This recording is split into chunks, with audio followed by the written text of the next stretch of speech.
אם יישאר חמאסניק אחד, קטוע רגל וקטוע יד, וביד השנייה נותרו לו 2 אצבעות, הוא יעמוד על גג של מסגד הרוס ויעשה וי והוא ניצח. למה? כי הילדים שלו ימשיכו, והנכדים שלו ימשיכו. כי הוא נשאר, הוא שרד. ולכן זה תמימות הניצחון. צריך להבין פה, זה ראש אחר. זה קריטריונים אחרים לניצחון. אבל הנה אנחנו... הסיפור הזה זה לא מה שרואים היום.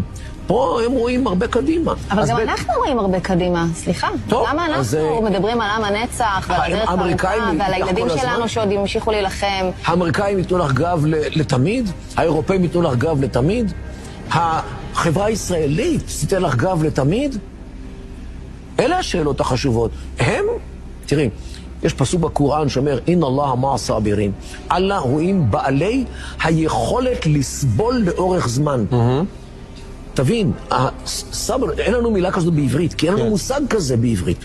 סבר זה אדם שיכול להיות במנהרה 2 חודשים ו3, לא רואה אור יום, בקושי אוכל, בקושי רואה כלום, יצא עם הקלאץ' ויהרוג יהודים. למה? כי יש לו את היכולת לסבול לאורך זמן. וזה לא ברור עם החברה הישראלית. אז אתה אומר שבעצם הפנטזיה הישראלית שאולי נגיע זה נקודת שבירה של החמאס, שבה החמאס פשוט באמת או ייכנע או יקרוס לתוך עצמו, זו פנטזיה ישראלית שאין בינה לבין המציאות קשר. הם חיים בתוך הבועה הישראלית. הם חיים למען אללה. אללה איתם. הם לוחמי ג'יהאד.